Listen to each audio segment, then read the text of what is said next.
Sapat bang kabayaran ng kamatayan para sa pusong sinaktan at minsang sinugatan? Ang kwento po natin ngayon ay tungkol sa dalawang taong minsang nagpalitan ng mga salitang I love you.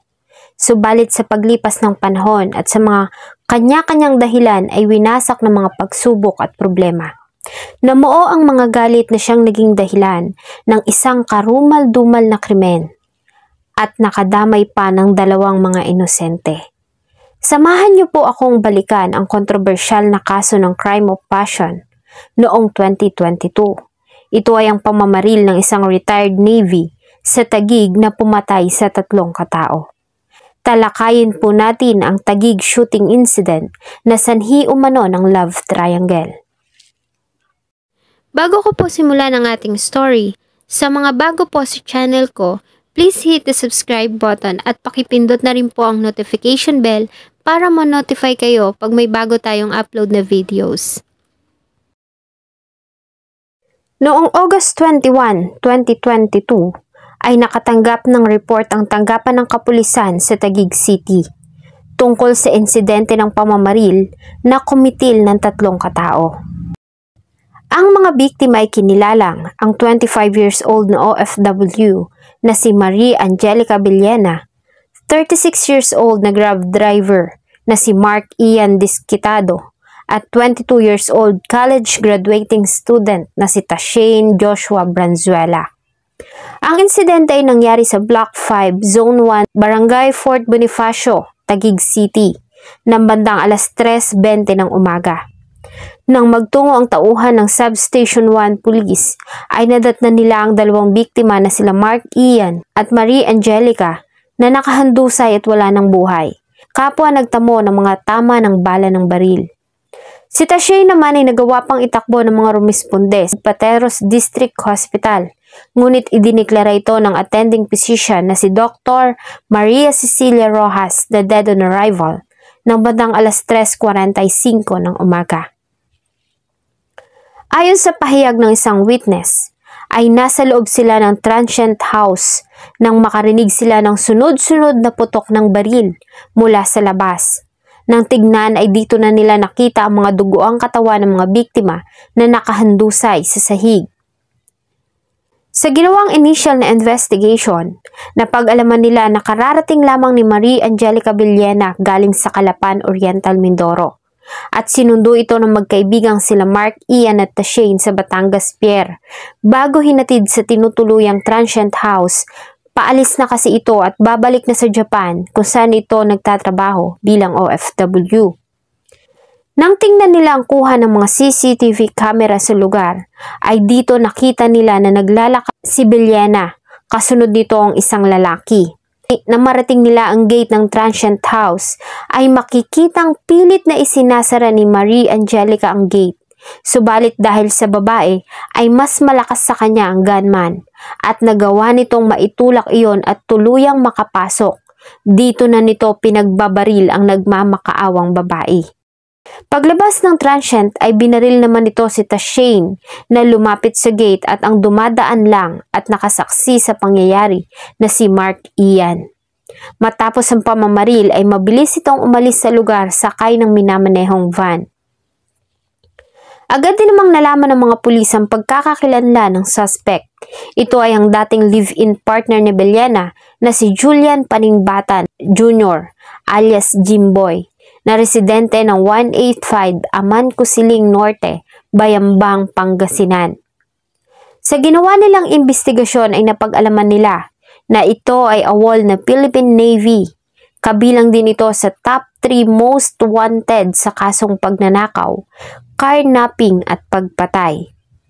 Ayon sa mga nauna ng pahayag ng mga pulis sa media, ay selos ang nakikita nilang motibo sa pamamaslang. Napag-alaman kasi nila na magkakakilala ang mga biktima at ang suspect. Sa katunayan, ay magkakasama ng lumaki sila Tashane, Mark Ian at Jimboy. Sa Taguig na din kasi lumaki ang suspect. Dito na din nila nakilala si Marie Angelica Villena. Taong 2018 ay niligawan umano ni Tashane si Marie Angelica at ayon sa ina nito ay nagkaroon umano ng relasyon si Marie Angelica at ang kanyang anak. Subalit tumagal lamang umano iyon ng 2 buwan. Naghiwalay ang dalawa dahil sa suspect na si Jimboy at nalaman na lamang nila na nagsasama na ang dalawa. Nang mag-awol si Jimboy sa serbisyo bilang Philippine Navy, ay nanirahan sila ni Villena sa probinsya nito sa Calapan Oriental, Mindoro at namalagi doon ng ilang taon hanggang sa sila ay biyayaan ng isang anak. Dahil sa hirap ng buhay, ay nagdesisyon si Villena na umalis ng bansa at magtrabaho sa Japan bilang OFW. Nang nasa Japan na si Marie Angelica, ay nakipaghiwalay ito kay Jimboy. At nang muli itong bumalik ng bansa, ay muli naman itong niligawan ng dating nobyo na si Tashane. Ayon sa mga pulis, ay hindi marahil nagustuhan ng suspect ang panliligaw nito sa dating kinakasama. At marahil ay nais nitong makipag-ayos, subalit ayaw na ni Villena, kaya niya ito pinatay. Agad na ikinasa ang malawakang manhunt operation laban sa suspect na si Jimboy hanggang sa noong September 1, 2022, nang bandang 2:00 ng hapon, ay personal itong dumulog sa tanggapan ni Senator Raffy Tulfo sa programa nitong Raffy Tulfo in Action. Kasama ang ama ay sumuko si Jimboy at nagbigay ng pahayag sa harap ng media. Dito ay inilahad niya ang mga dahilan kung bakit niya nagawang paslangin ang ina ng kanyang anak. So lang sabihin sir na kaya ako nagawa lahat ng krimen na yun sir, nandahil sa kanya sir. Simula po kasi nung nagkasama kami sir, inapakapakan yung pagkatao ko. Hindi niya ako nirespeto, binigay ko lahat sa kanya sir. Minahal ko siya sir. Pinapili niya ako sir kung siya o trabaho ko. Kaya ako nagkakaso ng awol sir dahil siya yung pinili ko. Sabi niya sir na sa Mindoro na lang daw po ako, na gusto niya ako palagi makasama. Sa pagmamahal ko sa kanya sir, kaya ako nagawa din sir na sumunod sa kanya dahil pwede naman, kagaya ng sabi niya na pwede ako maging bata ng mayor sa kanila. Mag-apply na lang doon. Doon na lang kami, magnegosyo na lang kami sir. Pinili ko siya sir.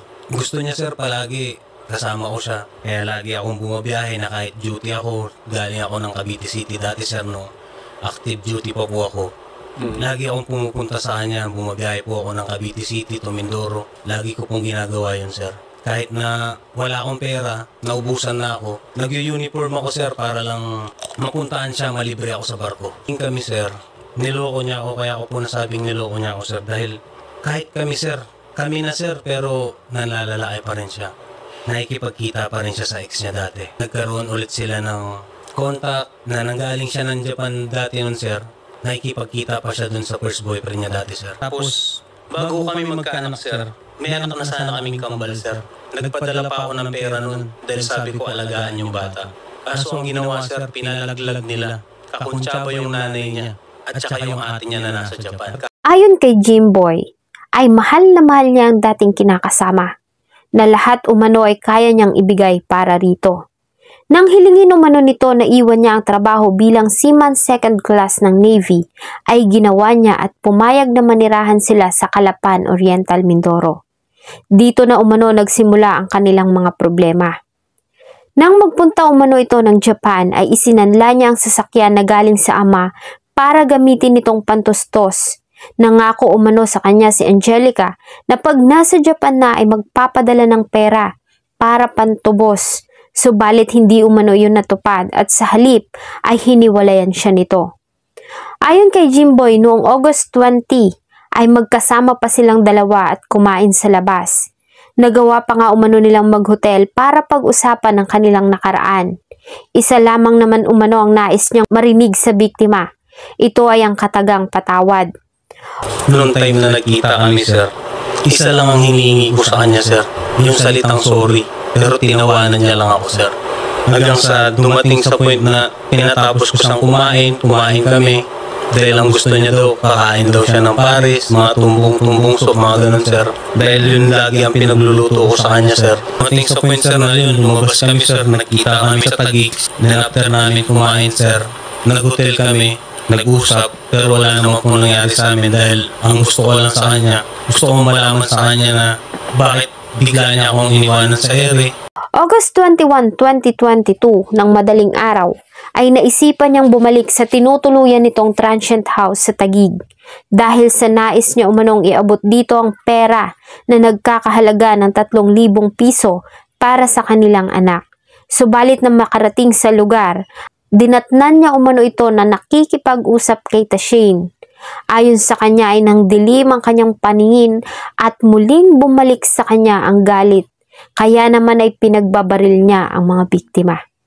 Humingi siya ng tawad sa pamilya ni Tashane at Mark Ian dahil sa nadamay ang mga ito. Subalit mariin niya namang sinabi na hindi siya nagsisisi sa ginawa niyang pagpatay sa dating kinakasama. Kahit po anong mangyari sir, nagawa ko na pong pumatay sir ng dahil sa kanila. Dahil sobrang galit ang meron ako sir. Hindi ko pinagsisisihan ng ginawa ko sir. Hindi ko pinagsisisihan ng ginawa ko sir. Agad naman na nagtungo sa TV5 Media Center sa Mandaluyong ang mga kapulisan ng Taguig sa pangunguna ni Chief Colonel Robert Baisa, Colonel Romano Cardino at Colonel Albert Barot para ihain sa suspect ang kanilang mga dalang warrant of arrest. Ikaw ay na-arresto namin sa misa ng warrant of arrest. May karapatan kang tumahimik. Lahat ng iyong sasabihin ay maaaring pabor o laban sa iyo sa lahat ng hukuman sa Pilipinas. Ikaw ay may karapatang kumuha ng sarili mong abogado. Naintindihan mo ba iyong karapatan? Yes sir.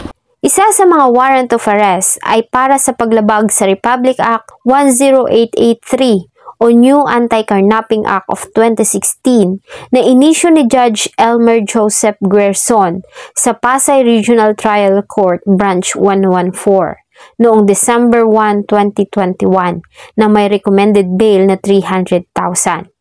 Pangalawa ay ang inisyong warrant of arrest ni Judge Guerson noong June 28, 2022 para sa krimen sa ilalim pa rin ng New Anti-Carnapping Act of 2016 na walang nirekomenda na bail.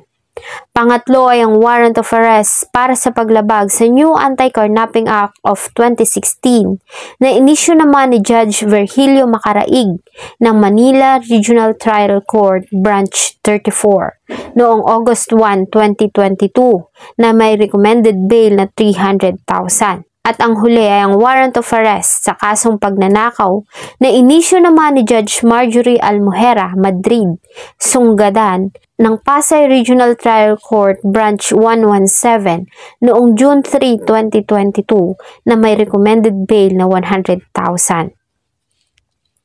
Siya ay unang dinitain sa Taguig Police Custodial Facility at nang magkaroon ng commitment order mula sa korte ay inilipat sa Manila City Jail.